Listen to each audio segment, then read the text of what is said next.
And welcome into Pressbox Live. I'm Stan the Fan Charles from Pressbox and PressBoxOnline.com.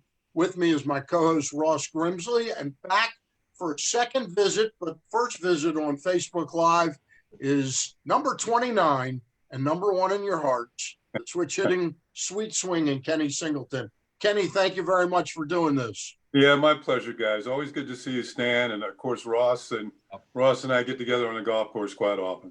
I know that. I want to ask you a question about your friendship with Ross, but before I do, a historic figure in the world of basketball and sports, and an African-American who really paved the way for a lot of things in sports. Yeah. John Thompson passed away. Just thought I'd get your assessment of what he meant to African-American athletes and sports in general. Well, and being a basketball fan, whether it's pro or college basketball, and John Thompson, one of the first really successful African-American coaches. Yep. And with him doing so well with his program at Georgetown, had some great players over the years. I can think of Alonzo Mourning and Patrick Ewing, among others, many others, to be honest with you, and steered these guys into solid pro careers and always seemed to run his program. I wouldn't say with an iron hand, but you knew who was the boss down there. And I think the players knew it, and they towed the line, and he got the best out of them. And it seemed as though each and every year they were one of the favorites to win the NCAA tournament. And I just think that with his passing, it gives us time to reflect on, some of the great games of the past and what college basketball used to be and still is in a lot of ways. Yeah, well, thank you for those comments, because I was rather stunned. I know he was approaching 80 years of age, but he's one of those guys you think is going to always be around. Of course, one of his nemesis, Rollie Massimino, passed away about 3 years ago. Of course, famous for that unbelievable game that they won the championship, beating John Thompson's Hoya club. And they had to play, they shoot 90% from the field at night or something like that? It was an unbelievable game. One thing I remember about that, at the very end, you have John Thompson, a former NBA player, he was a backup for Bill Russell with the Celtics. And then you have Rollie Massimino, maybe about 5'5", and they gave each other a big hug after it was all over. Yeah, it was sort of like a mismatch, but the shorter guy came out on the tall end that night. Yeah. Hey, before we go into talking baseball, every time I mention your name to Ross, I can get Kenny, he'll do it, for me, he'll do it. How did you two guys become such great friends? Wow. Well, first we were. Go ahead and tell the story. And actually, are you great friends? Yeah, of course. I've known Ross for 40 years now. So, and we've seen our kids grow up and, have their own kids and all that. So it's been a great friendship. I think that one thing, it's out of respect. I respect him and his family. His wife, Bird, is one of the best people I know over the years. And, for her to put up with him all these years, that's something in itself. But yeah, really. That, we were teammates on good teams, and I didn't know Ross when I first saw him on the baseball field. I was playing against him, and he's a good pitcher. He knew what he was doing. And when I finally got to be a teammate of his, he was a trusted teammate, and he got the job done. And from that point on, after you retire, like we said, the kids grow up. And Ross was actually coaching in the minor leagues when my son Justin was playing. I think it was in the Eastern League. Yep. And he and Bird were, of course, Ross was coaching against him, and Bird was at the game, and she said she didn't know who to root for when Justin came up. So because she had seen him grow up as a little kid. But so that's the sort of relationship we've had over the years. And there's other guys involved. Bunbury's involved. I know. Brooke around and Scott McGregor, Tippy, all the guys around here it's been a wonderful period of time. Not only great players, or good to great players, but great people, even better people. Ross, go ahead. But you got to tell the story, and before we can't let that get by, of the home run you hit off of me. Oh. Now I hit a home run off of me, Stan, and I think people are going to like this, but It was a rain delay. I was with the Reds at the time. He was with Montreal. It was cold, rainy. I think it was the beginning of the year, if I'm not mistaken. And It was always cold and rainy in oh Montreal. God, yeah, always cold and rainy. So I pitched 5 innings or so, and they stopped the game because of rain. It rained. It was delayed for about an hour. So I come back out, and I'm still pitching. So It's after an hour rain delay. after an hour delay, after an hour, That's how much they thought of you. Yeah. oh, well, I was a rookie. I was 21 years old at the time. So I go out and I think I got the same stuff I had before the hour delay, which I didn't. And but anyway, go ahead, Singy, and I'll pick it up after. Well, when they stopped the game, I was a hitter at the plate. And, it's funny because I got the box score right over here on my desk. Yes, you do. Yeah, Ross got the win. The only 2 runs he gave up, when he came back, he thought he had the same stuff. And I was at the plate. And it must have been the first or second pitch I hit in the seats. Yeah.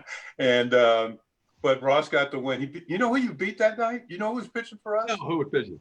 Mike Torres. You beat Mike. Oh, no. Wow. Another good friend of ours. Yeah, wow. You beat Mike.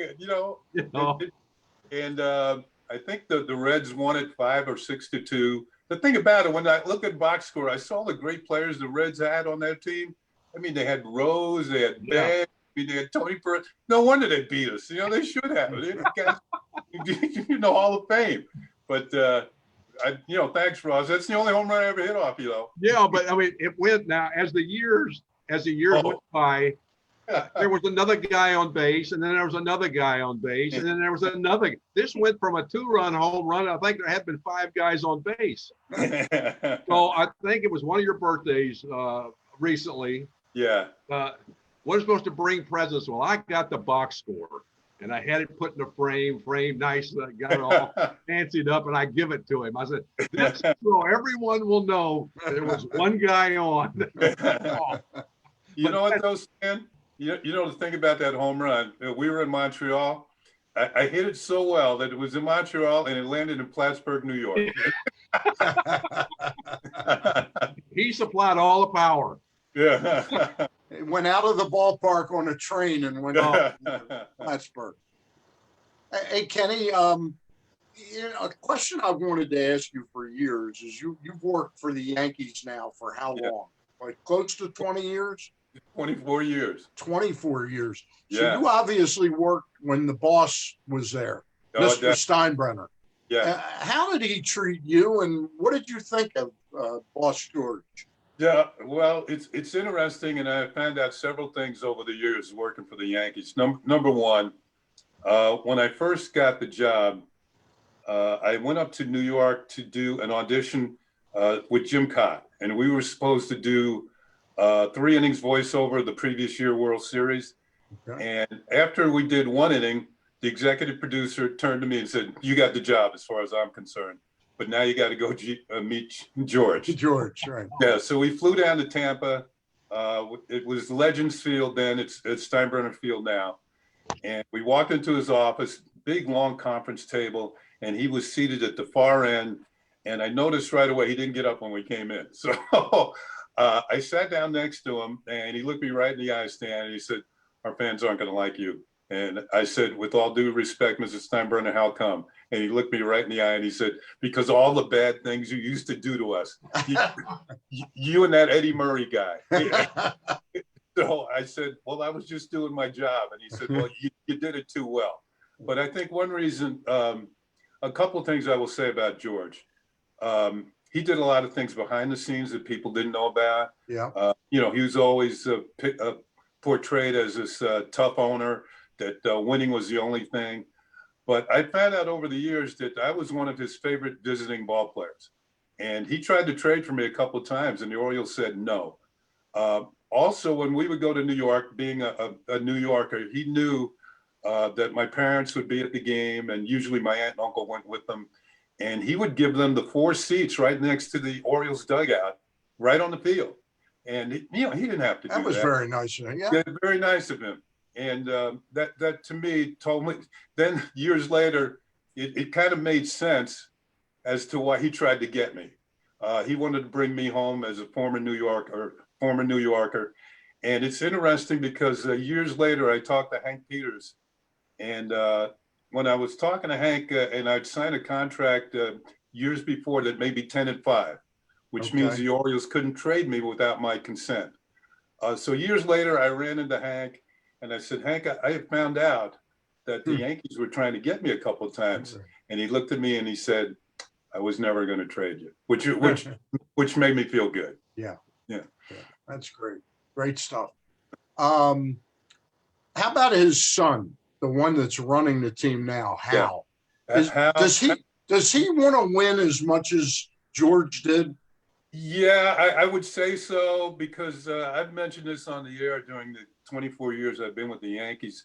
The Yankees not so much play against everybody else; they play against their own history. I mean, they've 27 world titles. Their fans expect them to be good every year. I've been there 24 years now, and they've had a winning record every single season, and they've been in the playoffs, I think, 22 times. So it's usually good news that I'm bringing to the Yankee fans. But Hal he's much more quiet than his dad. Yeah. But the same tradition continues. They're trying to win. I wouldn't say that about every team, but the Yankees, like I said, that their fans, this is New York, and they're going to demand the best.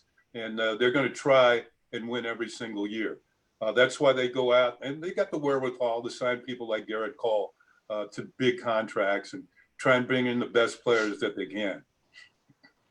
Ross, go ahead. You got two now. You see the Orioles made some trades today. Toronto got a bunch of people. I don't believe Tampa Bay, I don't think they did a whole lot. I didn't see the Yankees do anything. Are they staying put with all the injuries they have? Are they look at that? I don't know if they did anything or not. I didn't see No, they didn't. I think one thing, I heard a quote from Brian Cashman, their general manager today, said the price was too high on some of the people that they were trying to get. He said, we talked to a lot of teams, but the Yankees value their prospects more so maybe than they did in the past when George Steinbrenner was running the team. He would get rid of the young guys, get the veteran players in there, and he didn't care what the salary was or anything.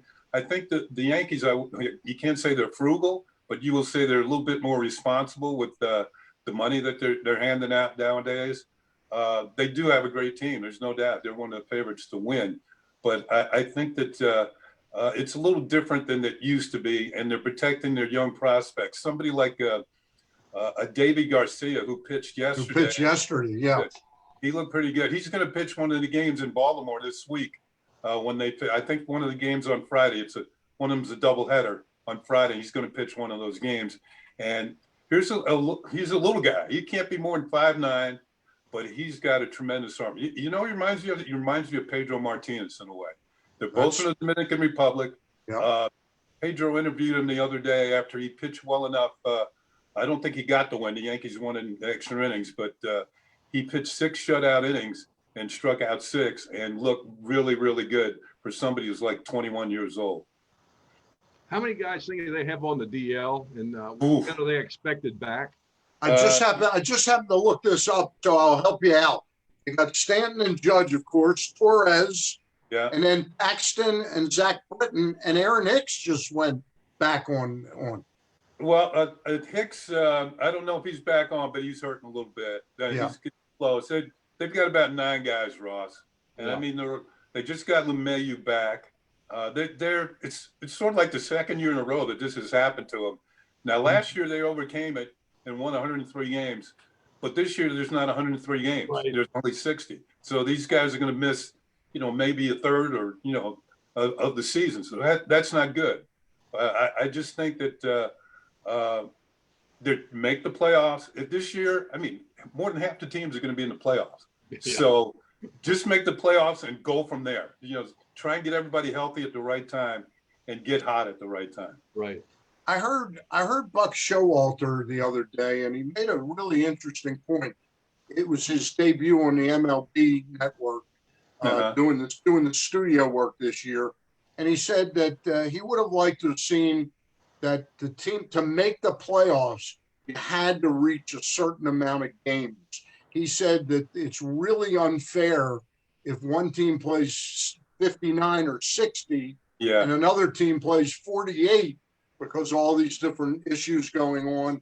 He said he would really be ticked off if he lost out on being in the playoffs. Yeah, I can understand his point. I can remember, you remember the 81 season where it was split because of the strike? Yep, I sure do. Strike had come 2 days earlier, the Orioles would have qualified for the playoffs in the second half, but we lost a couple of games. Yep. And fell to second place.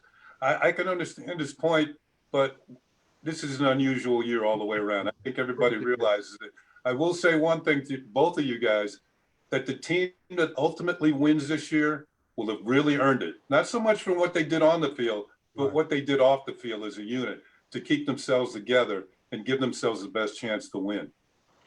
Kenny, let me ask you one other question about the trade deadline today. Mm-hmm. I guess it was about 4 years ago when A.J. Preller first became the general manager of the Padres. He made a spate of trades. And I remember he made a big trade with Atlanta, and then he traded for Craig Kimbrell at the last minute. And we all were saying, boy, he's the genius. And his team's playing pretty well. You know, you and Ross both know this. Could you alter the chemistry on a team too much in trying to make it better? He's added about 7, 8 new players to the mix there. Yeah, he has, although the team's off to a pretty good start. A great start.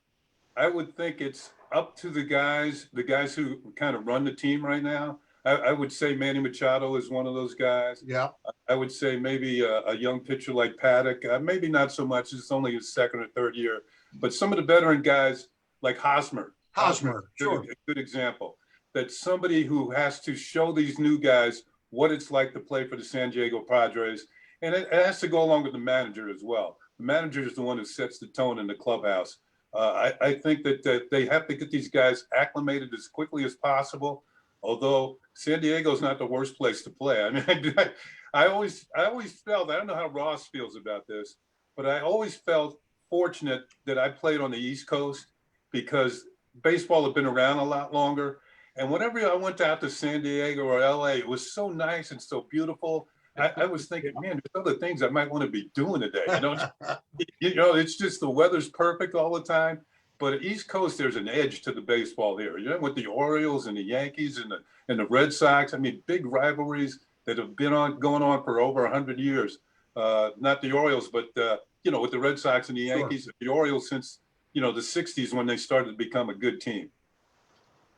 Really, on the West Coast, they're a little more. It seemed to be a little more laid back than in the East Coast. I mean, it was really, like you said, you mentioned the rivalries: the Yankees, Orioles, Boston Yankees, us and Boston. I mean, it was something that just made it a little more edgier for some reason. Yeah, that's true. But they've been out there for quite a while now. The Dodgers and the Giants. I mean, they've played more games on the West Coast than they played on the East Coast. Out there. And if there is a rivalry on the West Coast, I think that's it. The Dodgers and the Giants. Big time. Yeah, I've been reading a book about Willie Mays lately. Yeah. And he was saying that it was sort of like a blood rivalry they had. It's all the way to the minor leagues too. When you really? Yes, absolutely. I mean, even in spring training, they want to beat the they play the Dodgers, but in spring training, but Oakland and the Giants.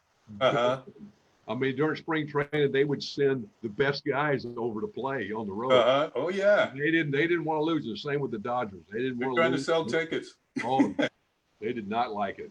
Yeah. Ross, go ahead. But we talked about the other day about the pitchers, all the injuries now and stuff. Give us your thoughts on that. I know we talked about it. Share a little bit with everybody because it's. I mean, there has to be almost 90 or more injuries to pitchers in this particular time. Yeah, I think we're seeing the value of all the players, and sometimes you hear people complain that they say regular spring training is too long. Well, it's not. They're trying to get the pitchers all ramped up and work their arms into shape. I think we're seeing that 3 weeks was not enough. I mean, even for position players going down with injuries now. I think that I'm never going to complain about spring training being too long. The only one reason I thought it wasn't too long when I was playing, because I would look at the temperatures up north when we were getting ready to go north. And say, why would we want to go play when it's 38 degrees? Or why would we want to go play when it's 30 degrees in Detroit? Why don't we stay down here for an extra week? But I just don't think that they had enough time. This has never happened before, Right. and they thought they can get by with it. But now, you mentioned the Yankees injuries. The Rays have like 9 pitchers out. Yeah. And 4 of them need Tommy John surgery. Right. Right. So, yeah. So this is, it's not good. I just think that, like I said, whoever wins this year is going to earn it. But I think that spring training next year, you're going to have a lot of guys coming back from injury. Right. Really. Well, you know what? You played, 15 years, and you played over 140 games a year. You never had no major injuries. Yeah. I was kind of fortunate. I did have elbow surgery. It was pretty, pretty harsh to go through. Right. But, Ross, I wasn't one of these guys that's going to be running into walls and stealing bases and falling all over the place on the field. My job was to hit and drive in runs, and just that was it, basically. And when the ball came to me into the outfield, just catch it and throw it back in. I wasn't jumping up against the walls. First of all, the walls weren't padded back in those days, so you didn't see many outfielders jumping in the walls. No. But I wasn't one of those players who, had the reckless abandon on the bases because I couldn't run that fast. Right. That was it. So that's one reason I was able to stay healthy. It's interesting you mention that because I was talking to Reggie Jackson one day, and he said, "Sing, you played 150 games a lot of times." I said, "Well, when you're a switch hitter, you're supposed to play every day." And number two, just like I told you, I wasn't diving into bases and all that sort of thing. And number three, I wanted to play when I got to the ballpark. I felt the rest of the guys depended on you because you're one of the guys that driving in the runs. Eddie Murray played a lot too. I mean, I think Earl depended on us on an every day to bat us third and fourth over the years. And when I went to the ball, I didn't like sitting down, to be honest with you. I felt that it's too much time to sit there and watch a game. I would rather be playing. Kenny, I know you live in Baltimore a good chunk of time. Do you get to see a lot of Oriole games? A fair amount? Yeah, Stan, usually because when I do the number of games I do with the Yankees, right, they always give me the Oriole games, number one, because they don't have to send anybody else down here. And when usually the same applied when the Orioles went to New York. I'd hop on the Amtrak, go up to New York for a few days, do a series or two, and then come back. It's not like the old days when I had to do all the games when I was in Montreal, whether it's radio or TV. I kind of pick my spots now, and they let me call the shots as to what series I want to do. So my question was, watching the Orioles last year and so far this year, does Anthony Santander remind you of yourself at all? And I mean that complimentary. His batting eye isn't, and his plate discipline, he's not going to walk as much as you at this point in his career, but he seems to do a lot of the same things you did. Well, I'll take that as a compliment. I think that he's certainly on his way to becoming, I think, an all-star player. First of all, he's a switch hitter with power. He plays a decent right field. He's got a good arm. I think that he's a Rule 5 pick, if I'm not mistaken. They got him from the Cleveland organization. I don't know how Cleveland let this guy go. He was a Dan. Yeah. You know what happened? He had an elbow or a shoulder, and they thought they had hidden him, that he had missed so much time that nobody would even remember him. And Duquette had a scout that must have said something to him, and that's how they got him. Yeah, well, that's good, because I think that he is on his way, particularly this year.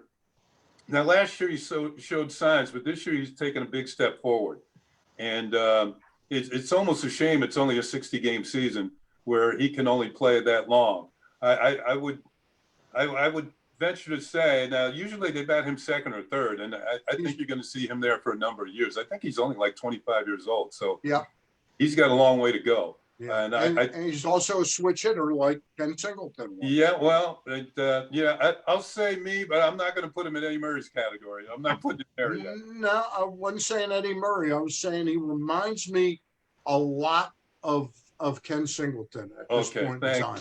Yeah, I agree with you, and I certainly agree with your point about maybe his batting eye isn't there, because my job was Earl told me my job was hit a home run. If you don't walk, get on base for Eddie. Yeah, you were a 380, 385 on base guy. He's a 330 right now. Yeah. Okay. Hoping to get. Yeah. Do you see anything else in watching the Orioles this year on TV? And I know you probably watch the Yankees a lot. Yeah. Because that's sort of your job to watch them, even when you're not broadcasting a game.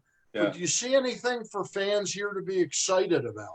Yeah, I do. I think that they made a good pickup with Iglesias. Somebody could solidify the infield. Yep. Unfortunately, he's been hurt a little bit. Yep. I really like Mountcastle. Yep. He hit those two booming home runs yesterday. Yeah.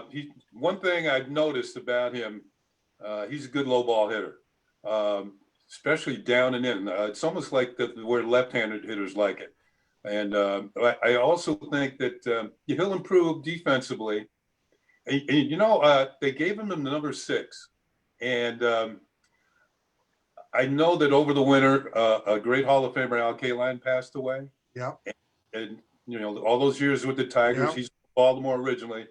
And in Detroit, they just knew him as Number either 6. the line or they called him 6. Yeah. And Mountcastle, in a way, it kind of reminds. He has the same sort of build.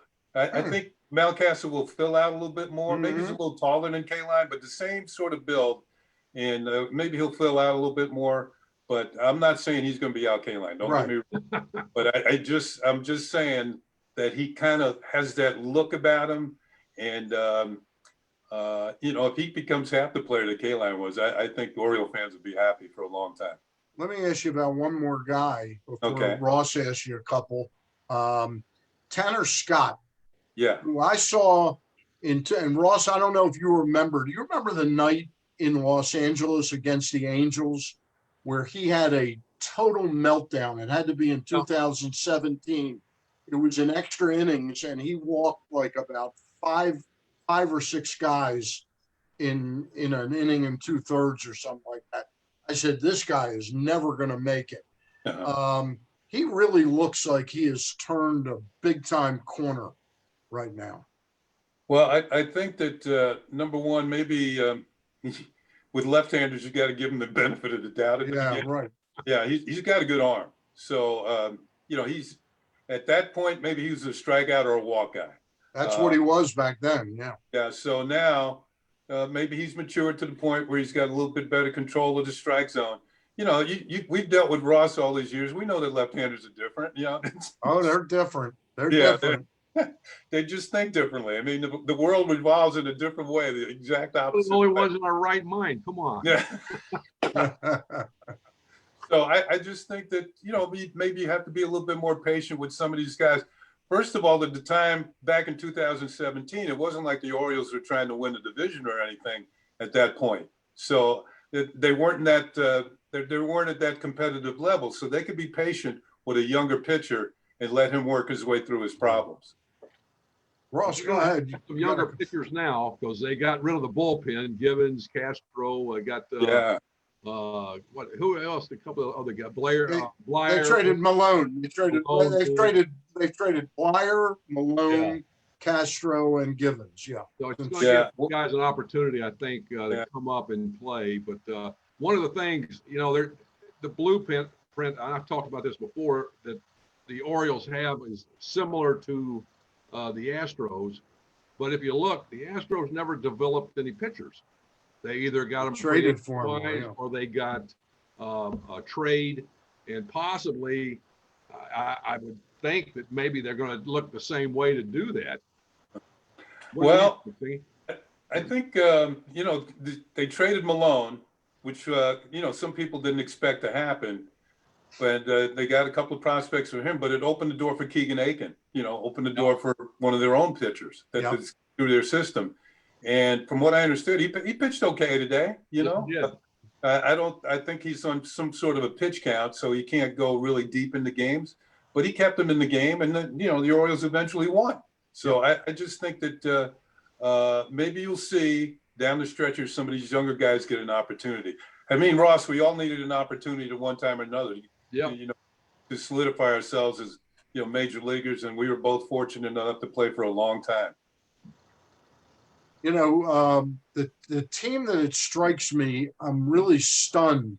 At the last minute today, at about 3:00, the Dodgers were in the hunt for Lance Lynn, and it didn't come to fruition, and Lynn is staying with the Rangers.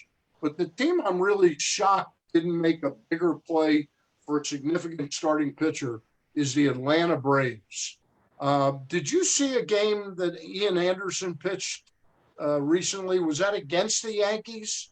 Yeah, I did watch some of that game. He looked pretty good. It was his major league start. Right. And he had a no-hitter going. Right. I just couldn't believe that they didn't pick up either Bundy or make a big play for Lynn or Tejan Walker or Robbie Ray. I'm just stunned by that. Well, they've got that kid Max Fried, who's pretty good-looking left-hander. I saw him in the series too. I think that was part of a doubleheader that the Yankees played down there.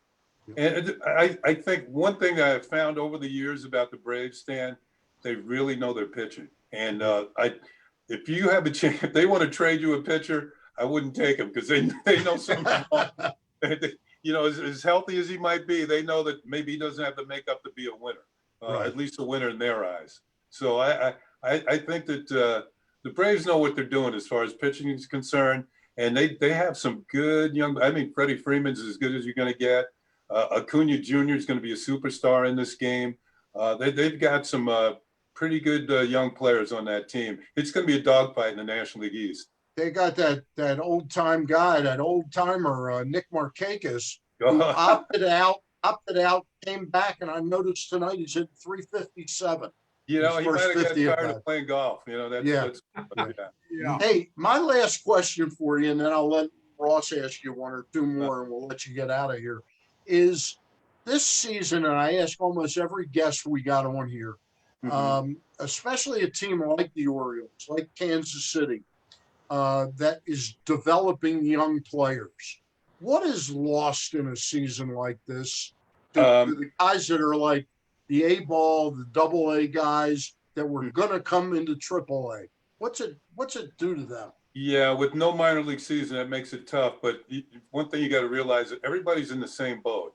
Yeah. I do think for the younger players who are in the big league, say your rookie or second year, and how different this year is, they don't get the chance to play in the atmosphere, the big-time atmosphere with all the fans in the stands. There's certain guys who wilt under that pressure. I loved it playing in front of big crowds because either they were pulling for you and you could use that energy yourself to get yourself going, or they were against you and you could use that energy to try and shut them up. So I just felt you expect to be booed on the road. I think young players are missing that atmosphere, especially when we get to the playoffs and the postseason this year. There won't be that big time. It's just the games are on TV. That's it. Yeah, a different ball game. Ross, finish up with a couple. It affects players different. That's what we've said in the past. You're going to see guys react differently to this and how they play. But Singy, one of the things I want to ask, Justin played minor league ball. You played major league ball. Doc is a NBA coach. There's obviously a lot of sports in your family. The newest grandchild, Jackson. Tell us about him. You know what? I went up to see a doubleheader that his team played in yesterday. They lost the first game, but they won the second game.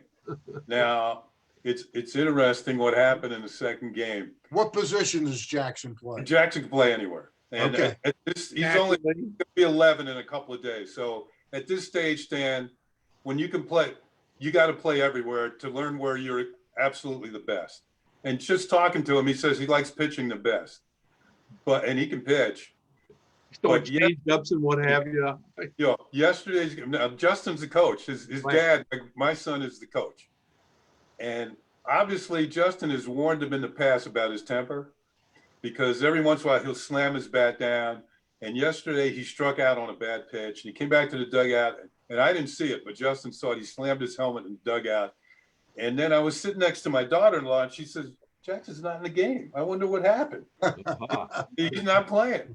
Well, my son, Justin, just said, that's it. You're out of the game. And after the game, I saw him talking to him. Now, I still didn't know what happened. And Justin told me what happened. And Jackson was riding home with his mother after the game in her car. And I said to him, you did the right thing. And I said, what did he say to you? He said, he learned his lesson. He won't do it again. So that's a great story. He won't.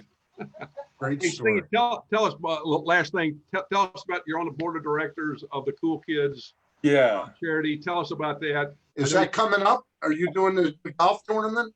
Yeah, we're going to do it, but we're going to do it this year. We pushed it back from June as far as, but it's going to be on the 12th through the 14th of September. We were going to do everything safely, under the guidelines of, state of Maryland. There's going to be social distancing. There's not going to be any congregation anywhere. We're going to have all the ceremonies outside this year. Of course, no side bets on the holes. Yeah, basically it's for fun. Now, Ross is right. The Cool Kids, I've been a part of it for about 12 years now. Yeah. And as you know, Stan, we raise money to help kids and their families who are dealing with cancer. Hopefully one day we don't have to talk about this anymore, that cancer will be a thing in the past, but we're not there yet. You see older people, my parents died from cancer, but when you see young kids dealing with it, it really, really tugs at you. And that's why I got involved with Chris Federico and Robbie Belanger. Unfortunately, Robbie passed away from cancer. Yeah, that was sad. Yeah, 37 years old. I mean, that shouldn't happen. So I'm happy we're able to do it this year. For a while there, I thought we weren't going to be able to. Hopefully next year we can get back to normal and have, even more people there. We kind of pared it down a little this year, but Ross has always been a great supporter, and we appreciate him coming out to play. Anytime you mention golf to Ross, he's ready to go. So, hey, speaking of friends, old friends, have you talked to Palmer since he had his knee done? He texted me the other day. Yeah. Usually we text back and forth. I know he's not doing the games this year along with Gary Thorne. Hopefully that everything will be okay and we'll be able to get everybody back, get the band back together next year. And because those two are two of the best in the game at providing information and letting people know what's going on with the Orioles. So there's a number of teams that have held people out this year, and I'm not doing as many games as I usually do. And we have to do them remotely, which can be done, but it's not the same. It's not the same at all. Hey, Kenny, go ahead, Ross. One more, and I got to ask this. Suzanne, his wife, Stan, what book does she have coming out now? Oh, she's got she has a book about Little League Baltimore that she's written a book about. Really? It's sort of like her second book about Little League, but this one, there was so much information the first time.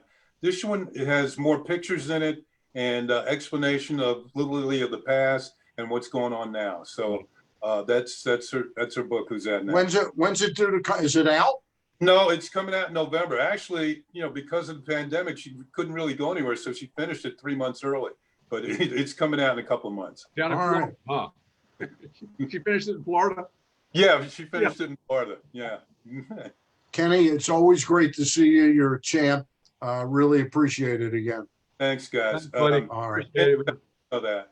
All right. For Ken Singleton, my partner Ross Grimsley, I'm Stan the Fan Charles, and we'll see you down the road next Monday night.